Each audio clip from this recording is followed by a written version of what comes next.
Welcome back to Inside Horror. Sadly, it is the season finale, but it is also the eve of Halloween, which we have dubbed Silver Shamrock Day.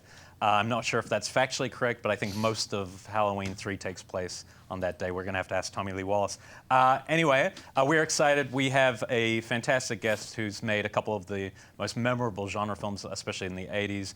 Fright Night and Child's Play director Tom Holland will be with us in about 20 minutes. But before that, because it's our final show, we decided we would count down our top 3 genre films of the year. And because we are all so different, none of our films coincide, which is fun. So we're going to get to that in just a sec. The thing that excites me about Halloween, especially in LA, is leading up to it, there are screenings every weekend, almost every day. So I want to throw around the table quickly and see what everyone's been watching. I know Staci has seen something pretty remarkable. I did see something pretty remarkable at a private screening. And actually, Elric, you guessed it when I told you a little hint about it before I even saw it. It's Captain Boyeur. It's John Carpenter's very first student film, which belongs to USC and was just recently unearthed, and kind of a secret showing of that short film. 1969. Yeah, actually. and I was reading that book, Shock Value, and I remember reading in there that this film literally had not been seen since it was shown in class. So yeah, we're talking that's about true. like 40 years. But this T-shirt I'm wearing isn't just to say I'm a Laker fan. It is a tribute to John Carpenter, the biggest Laker fan, and tomorrow's Halloween. So that's why I'm wearing this. For the one person who maybe got that reference out there, somebody in the lobby thought it was because I liked Fletch. I like that answer kind of more. What about you, Becca? Well, since I didn't get to finish talking about it in the pre-show, I'll pick up with Elric had this awesome screening, a horror movie short screening at the Jump Cut Cafe, which he owns in Studio City, on Sunday night. And my short was playing there, but that wasn't the cool part. The cool part was everybody else's shorts. Some of my favorites, I don't remember the director's name, so Elric, you're going to have to tell me, but Blue Hole. Yeah, Eric Gardner. That was one of my favorites. Yes, I loved Blue Hole, freaking awesome. Clu Gulager had a short in there as well that was really, really good and really disturbing. And then we also got to see the premiere of Drew Daywalt's Meat, which still makes me giggle when I think about it. I know, right? A.J. Bowen is amazing. Yeah, A.J. Bowen is in it. He's epic. It's a really funny short. So hopefully you guys will get the chance to check out some of these shorts at a variety of festivals near you. But definitely check out Drew Daywalt's Meat. I loved it. And I saw the triple feature at the Arrow, and I saw Hellraiser again, which I hadn't seen on the big screen for a long time, Motel Hell, which was really funny, and Devil's Reign, which was a pretty bad print, but a great movie. But it reminded me that all these bad sequels really, as a franchise goes forward, makes you forget the quality of the original.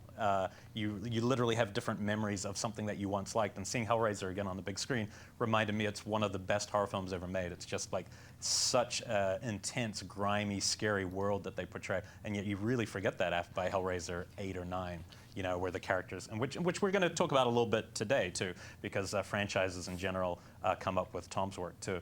But that's Halloween's tomorrow, so we'll save a little bit of that for tomorrow. Let's go into our year recap. I've seen way too many films to limit to 3, but we're going to start with you, Becca. Top 3 2012 on the spot. So my first one is one that's not even technically out yet, but it will be out this coming weekend. This is The Bay, directed by Barry Levinson.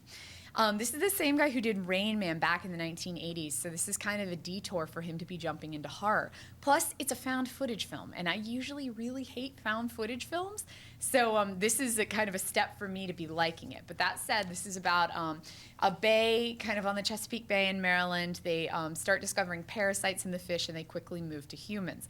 This is really gross, and honestly, there were a couple of big-time scares in it where I was literally shocked as well. So this is definitely one of my top picks of the year. I really liked this film. Yeah, I'm really looking forward to seeing that one. My second one is The Loved Ones, and this one pretty much, it was released years ago, Down Under. And Elric produced this kind of Down Under version, which we watched. Was it a bootleg, Elric? Yeah, it was a bootleg, man. It was a bootleg.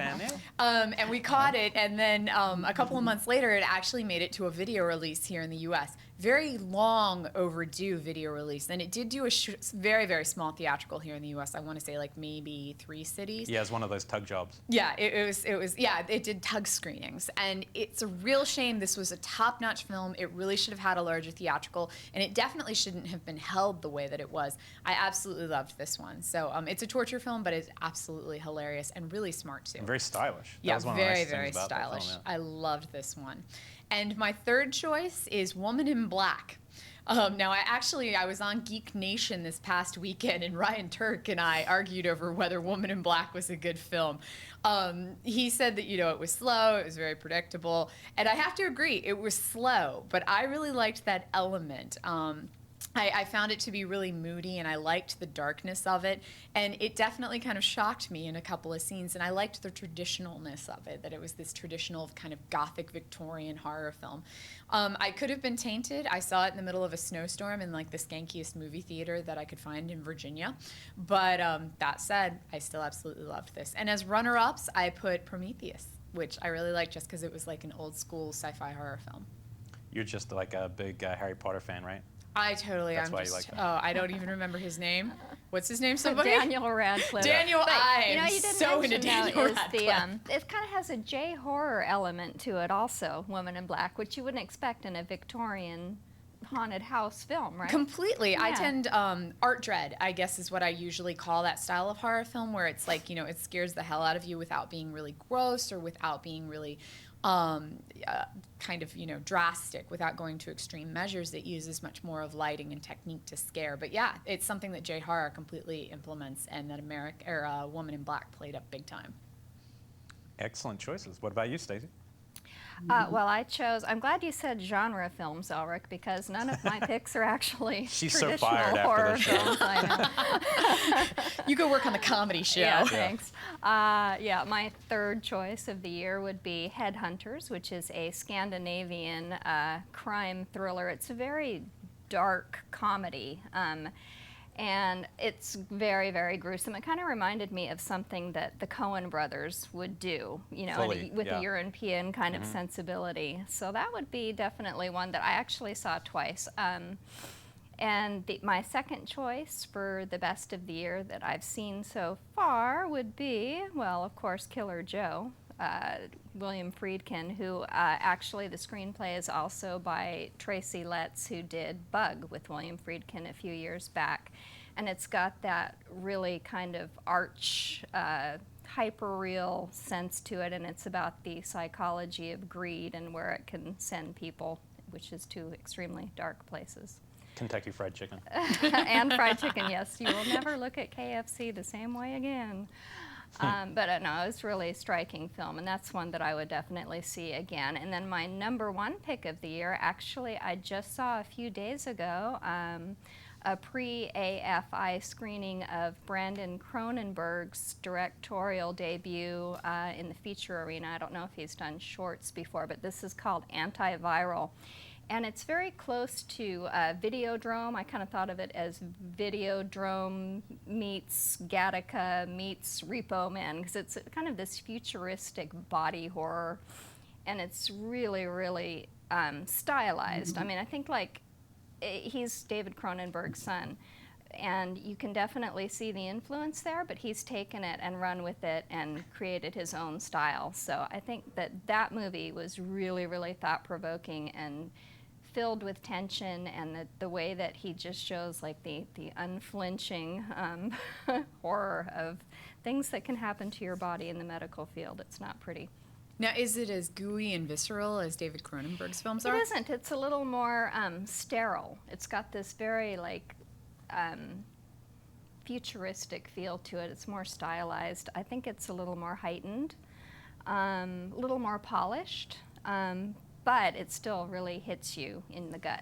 So you're saying that David Cronenberg's son made a much better film than David Cronenberg did this year? I think so. Because you did not like Cosmopolis. What? You did not like Cosmopolis this year. I didn't like Cosmopolis. No, I didn't. The Most gauntlet has critics been did not laid, like Dave Cosmopolis. Deprave. No, I just think that he's a very worthy successor in his family legacy, for sure. Definitely beautiful work. I would see that one again, too. And we can see it next week, right? Yep. All right, I guess I'll whip through mine quicker because you guys are probably more familiar. I couldn't believe no one picked Cabin in the Woods, but Cabin in the Woods would be my third choice, largely because it was the most clever, self-referential film I think easily since Scream, and I actually thought it was a lot smarter than Scream in its own way. It also felt like the final nail in the coffin of this, Kids in the Woods subgenre that we are talking about. But Joss Whedon's also just a really smart, clever writer, and what I thought was so brilliant about it is the first 70% is really just a comedy, and it still manages to scare you a little bit in the last with the fantasy and the creatures at the end of the movie. That's very rare. My second pick is a film that I really struggled to put on the list, even though I love half of it a lot, which is VHS. There's parts in this that I thought were just incredibly creative in a subgenre I'm really bored of and have never really been that interested in. So I was really surprised that the stories in this that got me so well, especially the guest we had on the show, David Bruckner. I really loved his piece, and I also loved Radio Silence's piece to end the film. And I think it's a great sign to be that creative with Warren, or at least try to reinvent and be playful with subgenres. I think is fantastic, and styles. But I think it's a very interesting film, and I think it'll be interesting to see it a few years from now. But my number one, the only film that was had a firm place on my list, it's still my favorite horror film this year. I saw it at South by Southwest. It's Kieran Foy, who came on our show a couple of months back, all the way from Ireland. His film Citadel. It's just, to me, it's like the only classic horror film I feel like I've seen in a long time that just has its roots in the kind of films we were watching in the mid-'80s that just felt like it had throwback to things like The Brood. It was very personal, taking on the subject of his own attack and being beaten badly. I just thought it was a very rich film, very simple, and actually pretty scary. And I think it comes up pretty soon. I had just a couple that I'd mentioned, Beyond the Black Rainbow. I didn't love it as a movie, but visually I think it's one of the most fascinating things I've seen in years, and I can't wait to see what the director does next. And In Lovely Molly, which I did really like, even though my co-host here did not. The yeah, we didn't like that one. We did not like Gretchen that Lodge, one. I think, gave the best performance of the year in almost any film I've seen this year, in my opinion. I thought she was fantastic. And I actually liked the film too. So there's my our quick picks. Hopefully, if you haven't seen some of these, hopefully you can catch them in the coming weeks at AFI or elsewhere around the world. Also, we probably would all say that you should look out for Don Coscarelli's new film, John Dies at the End. It's a very playful film. Yeah, it's a lot of fun. Not necessarily straight horror, but a lot of fun. So let's move now quickly into news. We have a couple quick updates with Becca, and then we'll get into the interview. Yes, this week in news, one of my good friends, Drew Daywalt, is set to direct his first Daywalt Fear Factory film called Passengers. I'm so excited for you, Drew. This is about a couple hauling loads of antiques across country, and then it turns out that some of the antiques are haunted. They start shooting this weekend. It stars Eden Golly from Mad Men and Courtney Halverson from Red Clover. The filming is going to take place all over all over the country. Massachusetts, New York, Ohio, Utah, Missouri, New Mexico, and California. And we just debuted his film Meat at a film fest last weekend that Elric had, so we're very, very excited to see him starting on his first full feature. And he said to us that it was going to be scary. Like, he said he's going for the jugular, like, don't look now, scary. Like scary? Scary, not funny scary. He said he's going out to scare. Okay, because Drew is really good at, like, scary. So, yeah. Drew, you better bring it, man. We're ready for this one. Next up, Eli Roth. This news article cracked us all up beforehand.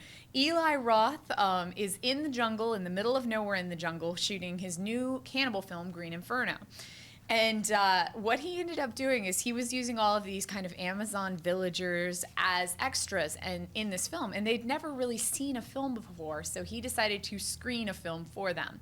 And the one that he decides to screen is Cannibal Holocaust. And so he's screening Cannibal Holocaust for all of these Amazon villagers who thought it was absolutely hilarious. They thought it was the funniest thing that they'd ever seen, which we just thought was great. So Green Inferno is due out next year. It sees a group of charitable youngsters survive a plane crash. And then at that point, they, of course, get attacked by cannibals in true fashion of the cannibal film. Next up, direct-to-video, we've got reports that there's going to be a Fright Night sequel. Eduardo Rodriguez, who did Fear Itself and Stash House, has been tapped to go ahead and do Fright Night 2. This one is due out from DreamWorks, or I'm sorry, this is the direct-to-sequel video from DreamWorks' 2011 remake, sorry. That itself is a remake of 1985's original Fright Night, which is by Tom Holland, Which you who can we're still having win on on the VHS. show tonight. So he can tell us all about that one and maybe tell us a little bit about this one that's coming up. And then also this week, we saw another new poster from Texas Chainsaw Massacre 3D featuring the brand new Leatherface. So this one is due in theaters on January 4th, 2013. The sequel is being directed by John Lessenhop, and this is the 7th film of the series. So what do you guys think of the new poster? Looks more like Scarecrow than It does. Leatherface. You're right, Elric. Like Yeah. it looks like a sack. Yeah, I wasn't Sack face? sack Yeah, I know. face. Jason Face. did that already. I wasn't too into the new mask either, but I am excited. Pretty much like I could watch my aunt make breakfast in 3D and I would be completely riveted. So yeah, if it's in 3D, I'm going to be there in the front row cheering. So we'll see how it turns out. I just want to go so I can see you in the front row literally cheering. Like in 3D. My Go aunt's making Leatherface, breakfast. go man! Your aunt isn't Leatherface, is she? No, You did my aunt mention is breakfast. Leatherface, and when he makes breakfast, man, it is intense. Well, I guess we better move on. So each week we add a new voice to the show. We've been adding vloggers or people who write blogs. In this case, we have one of the sites I go to a lot for news. It's called Shock Till You Drop, and the managing editor is Ryan Turek. We asked him which film was most significant to him in the genre, and the answer is almost uncanny given who our guest is tonight, and I swear that he had no idea who our guest was. Let's check out Ryan's vlog. Hey, I'm Ryan Turek, the managing editor of ShockTillYouDrop.com, and I am standing in front of pretty much the only movie poster I have hanging in my house. I mean, I have other art in my house, obviously, but if there's one movie poster that's going to take up space on any wall, it is this one, Fright Night. And the reason why this one's hanging on my wall is because Fright Night 1985 is probably the defining horror movie for me growing up as a kid. I remember my dad took me to go see it on opening night. This was a summer movie when it came out in '85. And I remember he took me out with my grandmother out to the movie. And we were on our way to the theater, and about halfway there, he pulls the car over and he says, "Listen, this movie's going to be scary. Can you handle it?" And I was like, "Yeah, I can handle it." He's like, "Look, if you can't handle it, I'm going to let you out of the car and you can walk home." And I stepped up. I wanted to see Fright Night. And I think it was like the first horror movie for me that showed that horror movies could be a blast. I mean, growing up, at the time that Fright Night came out, I hadn't seen that many horror movies, but because I think it was like 9 or 8. But yeah, it was the first movie that showed that horror movies could be fun. Horror movies can have great characters, and of course, obviously, it set me down a vicious path of seeing tons of other flicks. But yeah, Fright Night just defined it, and I think it also kind of set the course for me in terms of my tastes. That I love horror. I kind of love horror comedies more than anything else. American Werewolf in London, Evil Dead 2, Fright Night. These are films that I can watch over and over and over again. Return of the Living Dead, that's another one. But yeah, Fright Night was where it began for me, and yeah, that's that. Happy Halloween to all of you, and thanks. Bye. Yeah, so we couldn't have had a better lead-in, Ryan. It's almost uncanny. It really is. We are welcoming the man who directed that film, Mr. Tom Holland. Welcome to the show. Hi, Tom. Well, hello. How are you? And then thank you, Ryan, for that. That's lovely. I That was appreciate a it. great lead-in. I want to do a kind of a non sequitur to start. I was just curious. It's Halloween. Is Yeah. there a film that you revisit around Halloween, or as a kid, a monster that really scared you? Creature from the Black Lagoon. That one scared you as a kid? Yeah. I've been waiting for him to remake it my entire life. No luck? No, but they've been remaking that literally my entire life. They had when I got out of UCLA, they had Jack Arnold, who was the original director, was going to remake it. Oh, And wow. since then, I think I'm the only person in town that hasn't had the assignment. Wow. I mean, it's been with every director. Yeah, Del Toro had it at one point. Everybody, and every effects house has done a maquette, has done a model of it. So I mean, there must be 20 different visions of, of the creature. I wonder what stops it. I don't know. I mean, because It's a very sexual character. I mean, it's well, it's it's that shot it's the same shot from Tarzan. That's where you saw it the first time. You had Jane swimming on top of the first Tarzan. Right. Jane swimming on top of the water, and Johnny Weissmuller was underneath her. Right. And it's one of the most beautiful sexual things I mean, they were Right. they were both beautiful. I don't know what year that was, 38, 39, something like that. And then they copied it. Jack Arnold copied it in Creature from the Black Lagoon, except instead of Tarzan swimming underneath her, it's, It's the creature. Yeah. Yes, Jane Addams, was that her name, the heroine? yeah. Yes. Mm-hmm. Yeah. Yeah, we had a chance to meet her, remember? Uh, Oh yeah, Monster Julie Poison. Adams. And Buzz, the one of the guys who was in the costume. Yeah. One of the two different guys. Yeah. It's kind of neat. So I now- saw Kevin McCarthy there. Oh, did you? Yeah, I couldn't believe Wow. that. the Well, I mean, and her too. Invasion of the Body Her too. Snatchers, yeah. She's still gorgeous. Oh, absolutely, yeah. Now, I'm curious to know, when you first started in the entertainment biz, you were an Yeah. actor, is that Yeah, true? I was an actor. Yeah. How did that come about? I mean, was that a lifelong dream, and did you think you'd be doing that all your life? No, I wanted to be a writer. And it's corny and it sounds incredibly dumb, but somebody said you could meet girls if you went to acting class. Well, that's true. And when I was that age, that beat the hell out of writing. The solitary art. Yeah. And it was true. It was true. So How did you then segue into it, into getting to actually write? well, I worked as an actor, and I got into the actor's studio, and they had something back then called the playwrights unit, and you go in and they had writers in, and this was in Los Angeles. I'm back when he was still alive, and anyway they put plays on their feet, and it was a lot of Hollywood screenwriters and television writers in there who were aspiring directors, and that's where I got the idea that if you could write, you could get a chance to direct. And I wanted to do that by then, and it was as difficult then as it is now. And I was also doing commercials, working before and behind the camera, and where that headed me was towards being a commercial director. And if you directed commercials, you still had a hell of a time convincing anybody you could handle actors. And then I met Jim Bridges. Jim Bridges is now gone, but he directed The Paper Chase, 3 Mile Island. Okay. It was a huge director of even 15 years ago. And Jim had written, you'll remember the movie, God, I hate it. The Computer Takes Over the World.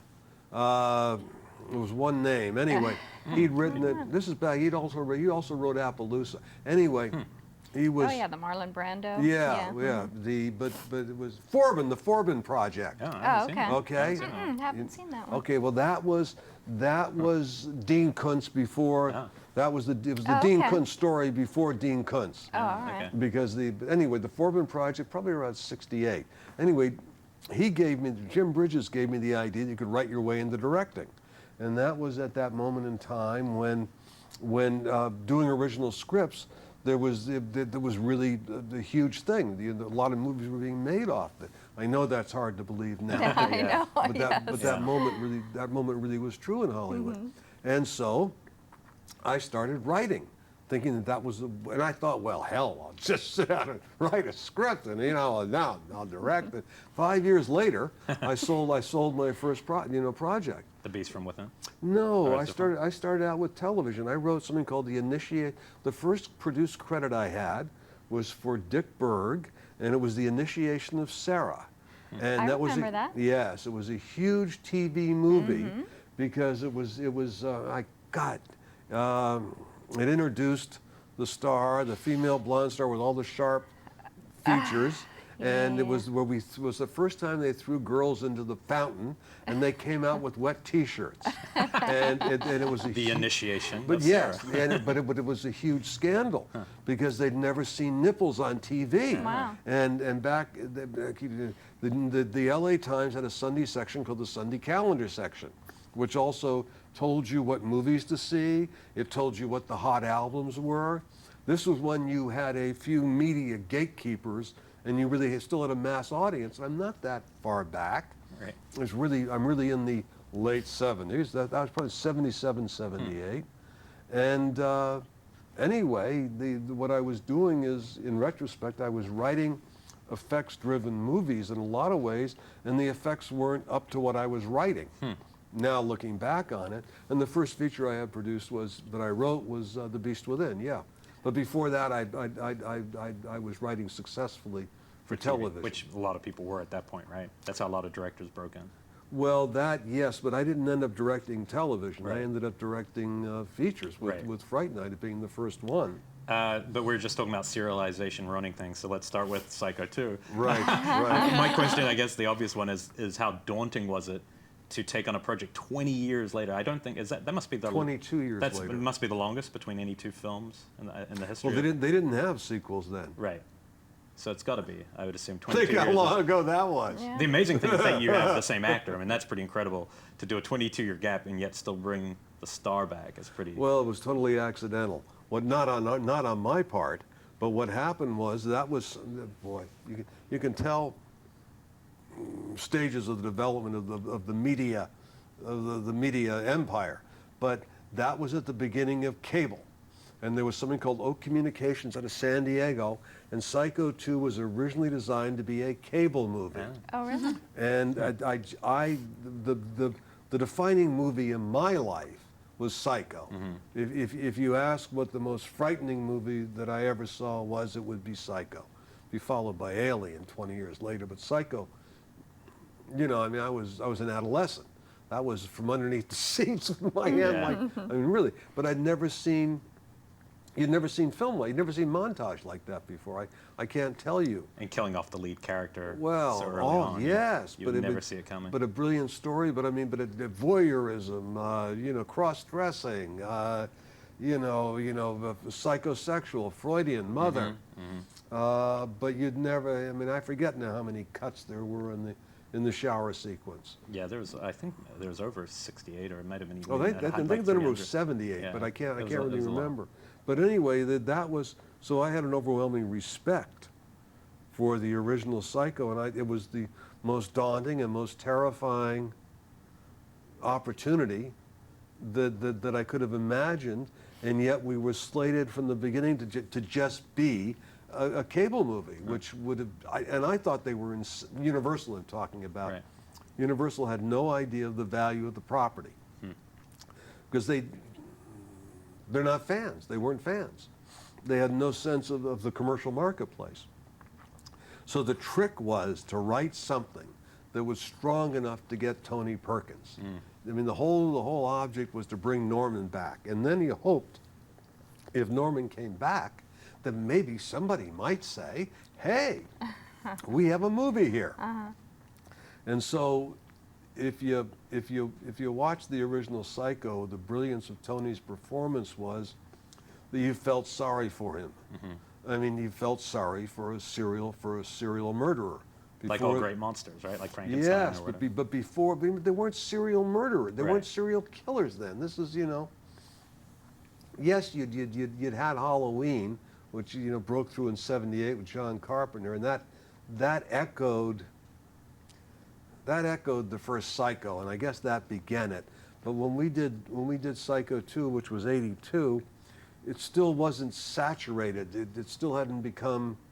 They hadn't become pop icons yet. There was none of that feeling Killers there. with personality, like Right. yeah. So the trick was to get a part that was strong enough to make Tony want to do it. And what you felt watching the original Psycho was so brilliant was that you cared for Tony. You cared for somebody who was killing everybody because it wasn't his fault, because his mother had driven him crazy. So he was exculpated. So it was how to take and do a character-driven sequence that was strong enough to bring Tony back. And thank goodness it worked out that way. And was it based on script purely? He just read Yes, and it was totally based on the great. script because he didn't want anything to do with it, because the book that they bought was Robert Bloch. And I remember sitting on a symposium with Mr. Bloch, who was also a giant. If you would ask Stephen King, one of the two or three most influential writers in his life, I'm sure Robert Bloch would be one of them. But Robert Bloch wrote a sequel to Psycho 2, where he killed Norman off in the first 20 pages. Uh-oh. Oh, wow. Wow. And you went like, you know, I mean, talk about a commercial miscalculation. Right. So we didn't have anything to do with the book, and I wrote an original screenplay. And Tony said yes, and Universal, you know, tone deaf, you know, was still going to make an extremely cheap commercial movie. And then they put out a press release saying Tony Perkins is going to come back and play Norman. And from around the world, every news service, every reporter, every magazine, everybody wanted to talk to Tony about playing Norman again. And Universal went, wait a minute, we might have Yeah. something Cash commercial here. cow. Yeah. Yeah. But we still did it for nothing. That film, the direct cost with the studio overhead was 3.8. That's 3 million. That's 3.8 million, and it was the #1 grossing movie of that summer, I believe, and it made over $90-some million that Jeez. Universal admitted to. That's admitted to Right. worldwide for Break out the books. $3.8 million. Wow. And I mean, I got to tell you, Universal didn't have a clue the entire way. That they started to get a glimmer when they had that reaction from the world press, and that's when they said, well, we'll do it as the cheapest feature that we can, but we still, you know, they don't. There was still that anybody running around with a knife, you know, is not. You're not going to brag about that at a Hollywood cocktail party. But there wasn't much of that in the film. That was the thing that was so clever about The Hook was that it's a guy almost being driven insane again, purposefully. Well, you yeah, know? that is the book. That is the novel. And that to me Sure is strikes me, you know, that isn't a story about a killer running around with a knife, you know? It's about really his interior state for the whole movie. Yes. And you're not sure where he stands. Well, psychologically. that is it. Yeah. You know, and the irony, of course, is he's desperately trying to hold on to his sanity. Right. And is slowly slipping away. Which means we care for him again. He's Yes. an empathetic figure again. Yes, but now it's dramatically deliberate. Right. I mean, I don't think I don't think Hitchcock was driven by that. You know.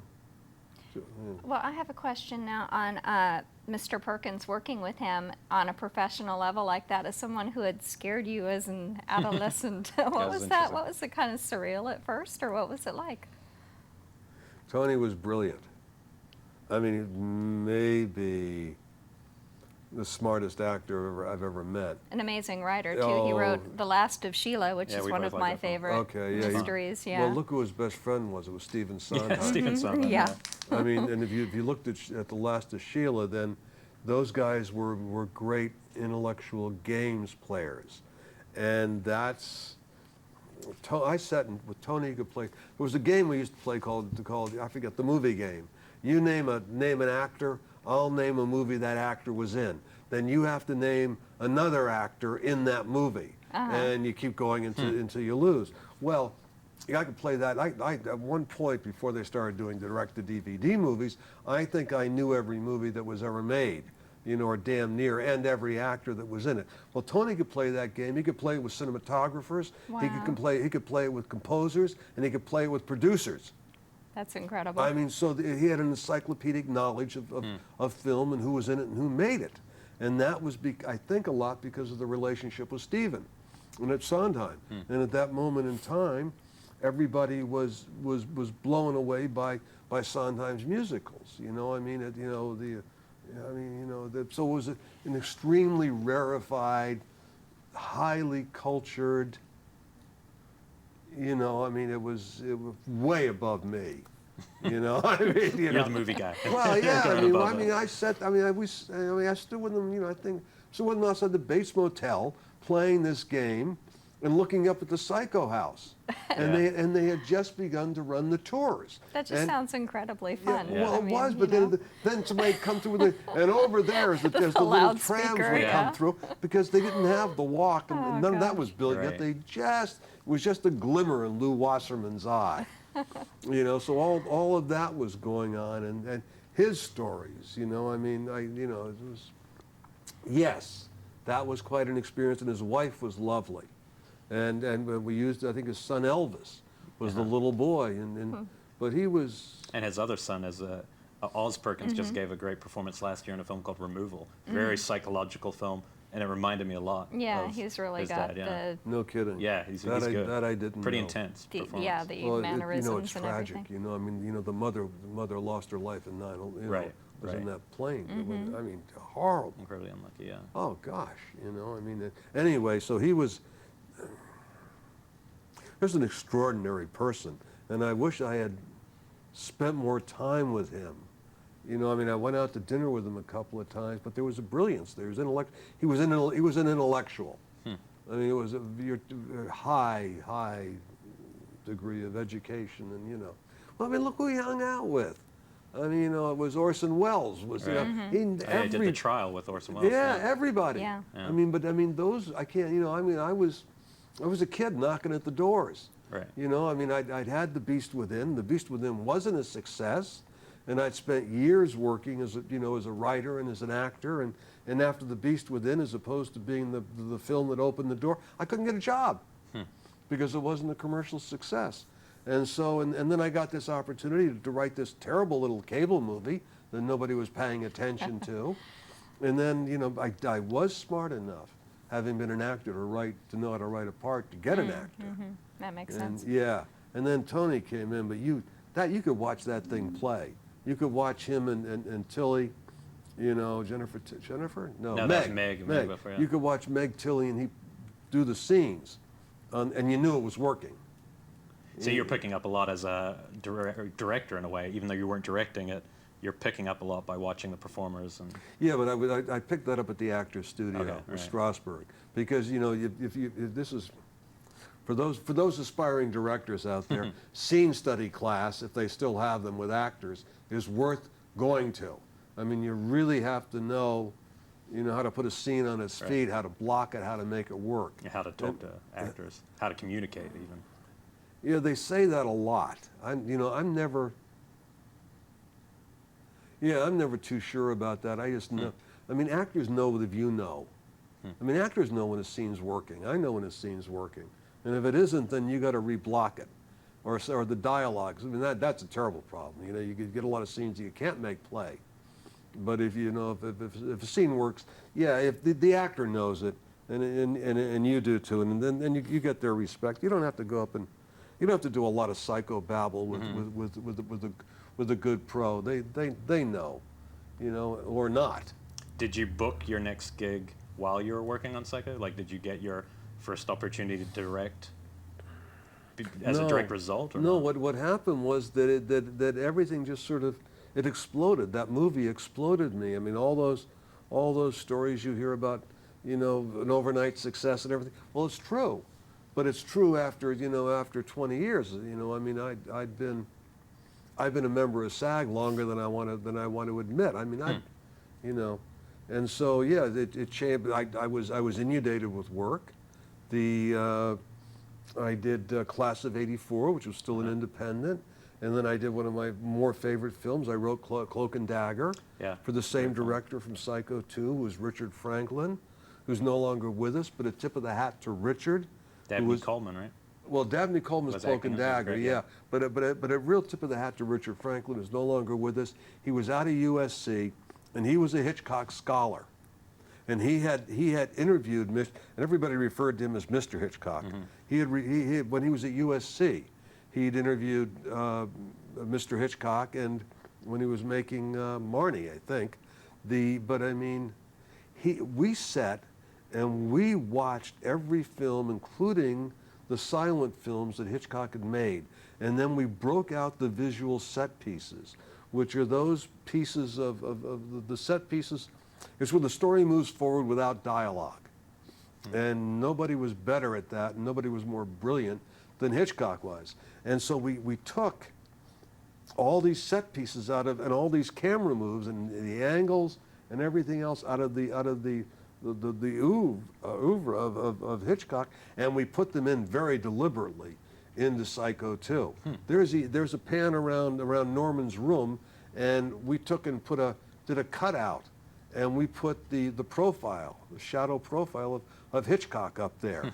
And if you look at it, you can see it. So I was echoing Hitchcock movies as well as Psycho, in terms of camera moves and and set pieces in Psycho 2.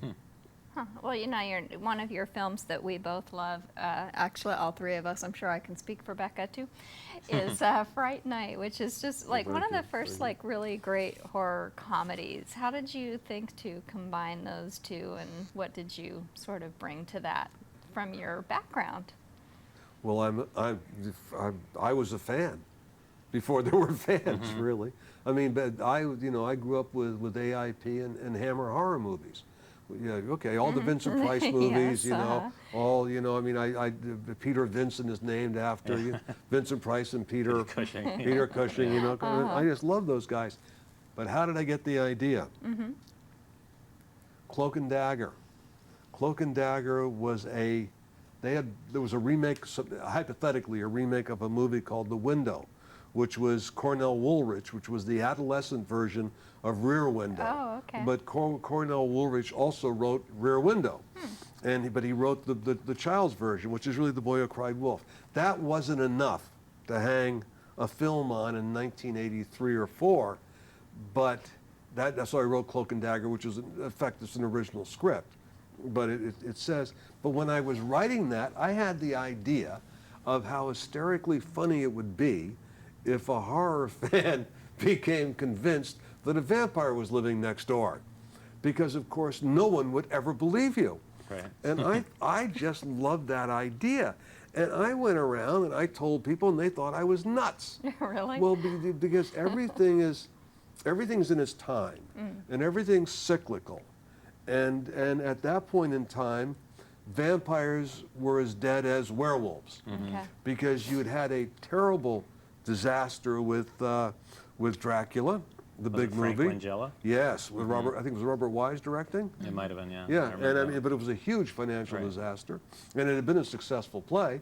But then right after it, you'd had George Hamilton spoof it. Right. I with- love it. First Bite. Yeah. Thank you. With Right. First Kills Bite. it, yeah. Now when you come to satire, you're usually at the end of a Cycle, yeah. You're into well, that's like Child's Play. When you get to the last several, Like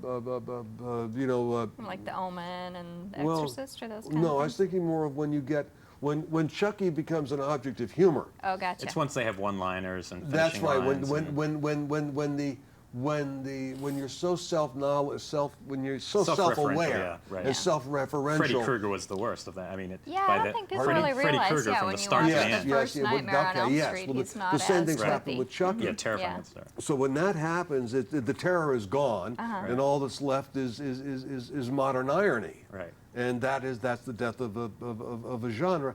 And then Rebirth. rebirth. Yes, well, somebody will Right. come along and give it a new spin and start it off again.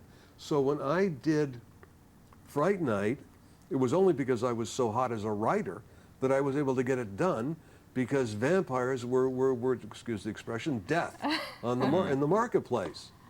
And so here we are, 84, 20, 25 years later, and now you can feel the exhaustion overtaking it with Twilight again. Right.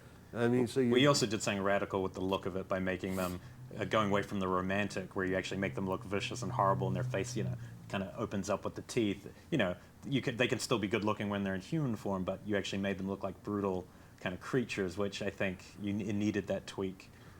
Well, that was because I'd always wanted to do that, and effects hadn't been able to follow me. Right. I was writing that with Initiation of Sarah in the late 70s for TV, and I was doing transformations. People were looking at me like I was mad because they couldn't do it. And if you look at The Beast Within, which should be redone, I'd love to redo The Beast Within. Thank you very much. Which is about a boy reaching, that's about it's about puberty and everything else. Anyway. You said the word. Said Yeah, the puberty word. The puberty word. But the transformation in Beast Within in 1980, they couldn't do what we were able to do in 1984 in Fright Night, and it was because I got everybody from Ghostbusters. I got the effects team and the production team from Ghostbusters, and all the various problems that they'd have with Ghostbusters, they had solved Nice by for the you. time that I got to Fright Night, and they were able to do what I wrote on the page and what I drew in my storyboards. And so there was a huge step forward between 80 and 84 in terms of what was possible. And you know, you had, I mean, I can't say enough about the effects people on that. I mean, look, you had, who was, I hope you cut around this stuff a certain We point. don't. We You don't. don't You're cut right. around. Then it's embarrassing. I can't pull the name right now. The guy who was the head of the effects. Who was it? I don't On even know. Fright Night. Oh, on Huge. Fright Night. Same guy as Ghostbusters. Anyway, the young guys who worked in that were Steve Johnson, who came in, and Randy Cook. Okay, Steve Johnson has had a huge, very distinguished career in Hollywood, is still around. Randy Cook grew up in the CGI and did all the CGI in Lord of the Rings and King Kong. But I mean, so I mean, if they were sitting Huge here, advancements they're yeah, I making. mean, it would be worth doing if you're into this stuff, just sitting here and talking about Right. with those guys Right. about the history and the growth of what's been possible. Now, I could also argue now that we've gone into CGI that it's tipped over. It's tipped Right. over and it's killing the form. Yeah, I'm kind Because- of wondering what you think of, like, because I saw the Fright Night remake and it had a lot of CGI in it. Did you see it, and what were your feelings on it? It's not a fair question because I think everybody did a wonderful job. I think the director, I thought just a terrific job, and it had absolutely nothing to do with the Fright Night that I directed. Right. And it's the same story, so that goes to voice. That goes to the voice of the writer and the director, of which I was one and the same on the original. But so I look at the remake, and it's the same story, but But it looks like a radically different kind of it movie. has nothing to do with what I did. Right. I mean, it's got nothing. Yes, the Las Vegas kind of, wasn't it a magician, and yours was a TV show host, and But It's very that's plot points. Those are different, given yeah. circumstances. That's not really what's different.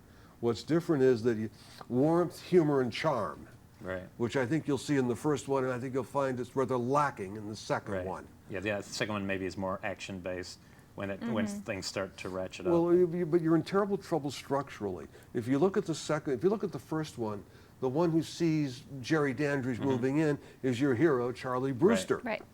If you look at the second one, all of a sudden Evil Ed arrives, and off screen, hey, I saw vampires moving into the neighborhood. Right. Oh, yeah. Right. So you too quick. so you don't your lead character, who you're asked to identify with, hasn't had the defining experience of what motivates the entire movie. Right.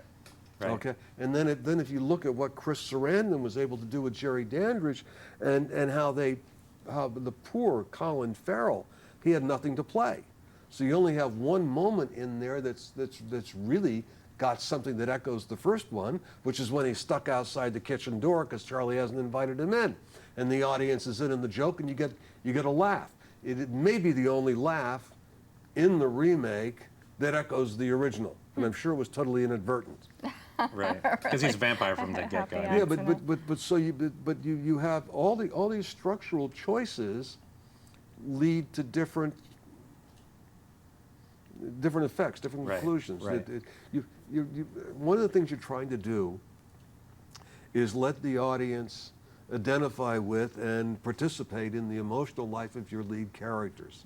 That's the old saw about, well, you only care about the movie in direct proportion to how much you care about the people in it. That's Right. true. I mean, yeah, Roddy McDowall's character was so much Well, look how much you more- love. Look how so much you strong love in Roddy. yours. Right. Yeah. And I mean, and I think the actor in the remake was just terrific.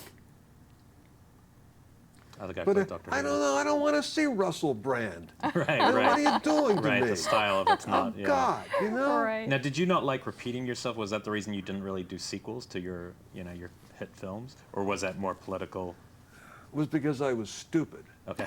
and I was a fool, and I was insolent. But you were offered to do Fright Night too? No, I was busy on other things. So that you had moved on.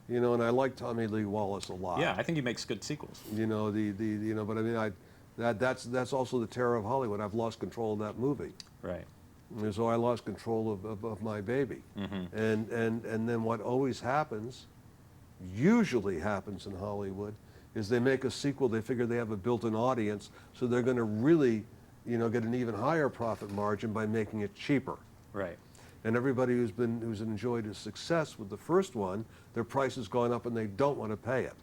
So that is the reason that usually sequels are worse. Now that's as Hollywood has become more risk averse and only does sequels, now they're putting, you know, even more money sometimes into Well, sequels. sure. I mean, Child's Play lives on. And on, and on and on and on. and on. And that must be weird. I mean, at some point it'll probably be CGI Chucky in space, right? You got to know it. You Yeah, just it's you just know gonna- they remake it. Because I mean I went through so much hell with that doll Right. in the original, trying to get that doll to do what I'd written. So you just know they'll go CGI with it. Right. And then we can go into discussion of CGI, but I don't think you have time. No, but it was so much scarier without I'm CGI. so sorry. I feel like I've been talking No, so that's much. what that's a talk show. Called a We chat talk. show. Yeah. No. We'll have a few But I points to hit should on. be asking you. I feel like I'm. I think Becca has something Yeah, to I'm ask. going to cut in here, guys. I know that we're almost out of time, and I wanted to find out about something that I am super psyched about, just because I know Fangoria is involved, and we unfortunately were sending writers out to this who aren't me, because I will have just given birth. But the Ship of Fear. Oh. Yes. We are all so That looks excited like about it, and fun. I want to be there. So tell us about it. Oh, thank you very much. Thank you, really. Thank you very, No very much. problem. I am, a year from now, next Halloween, 2013, I am Tom Holland's Ship of Fear, or Ship of Fear hosted by Tom Holland. I had this idea that I would take some of my best friends and put them on a Caribbean cruise for 5 days and nights. And we could all get together with some of your favorite directors and some of your favorite horror movie stars. And I thought that during the day we might have, you know, some intelligent conversations about the various movies we've made. And I've got great directors. I've got Joe Dante, Mary Lambert, Don Coscarelli, Mick Garris. Oh, great. And we're bringing actors that have been in their movies on board. And then we've got at night, for headliners, we've got Alice Cooper, we've got Wow. Dee Snider, and we got Corey Feldman when he isn't talking about his movies. He's going to be with his rock band. And so I'm hoping that we can, you know, have a great, you know, sort of film-oriented stuff during the day, and then have an outrageous amount of fun at night. And I should also tell everybody that you'll be able to hang out with your favorite stars and directors. Nobody's going to be charged. Autographs are included in the price of, you know, in the cabin and all of that, and food and everything else. And I'm gonna be bringing in more people as the months go by now. Once we get through this Halloween, which is tomorrow night. And I think that I just thought you go to a horror convention, and it feels to me like Saturday's the best day, and then you have a great time Saturday night, you know, at the dance, and then Sunday you're too wasted or whatever, and you don't get in there in time, and everybody's gone by 12 or 1 anyway, and it always feels to me like they're too short. And I also, because I'm selfish, I feel like that I think they should be director-oriented about the films along with it, because look, horror is a serious art form, and it's the bastard child of Hollywood, but I think it deserves. You can really have interesting conversations and panels. Especially with those people. I mean, people like Yeah. Joe Dante who can I mean, really talk about it from the yeah, inside. well, you can hear it. Look, I can talk forever. Right. I'm not as good at it as John Landis is. Yeah, we felt that one We before. on the show. But so I've got that, and I also have Tom Holland's. This is the pitch. I have Tom Holland's Twisted Tales, which will be out in March and April, and that'll be on FearNet. Oh, cool. Okay. Short tales, and, right? Yeah, and I have a great cast on that. You Sarah talk. Butler, A.J. Bowen. Oh Yeah, yeah, A.J. but I Bowen's mean, one of our you talked faves. about AJ coming Yeah. into your, to you know, to your place, Yeah. which I'm Yeah. going to come down and Cool, see you. cool. Yeah, but I mean, I've got AJ. I mean, what a cast! I got William Forsythe. I got Danielle Harris. Oh, great. I got Noah Hathaway. I got Ray Wise. I'm missing P. I can't That's even cool. keep up with Oh, all amazing. yeah, because they're all people that I've worked with, they're friends or whatever. And if you could come in for 2, 3, 4 days, I've got Angela Bettis, I've got James Yeah, she's Duval. I mean, you know, some fabulous people cool. in these. And I am very excited and very proud about that. And then I am going to go make a Stephen King piece. Third one, right? Third one, called 10 O'Clock People.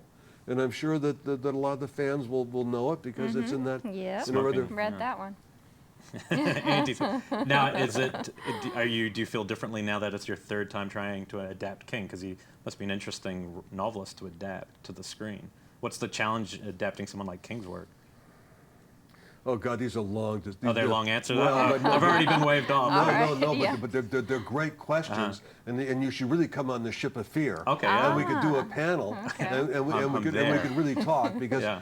Stephen King's work we could do that for 2 hours. Okay.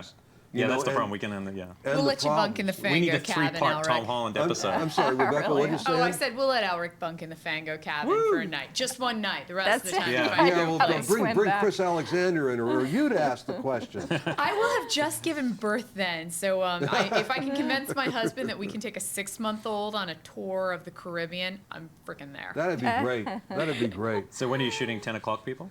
We're you know, like, I'm hoping to get started before Christmas.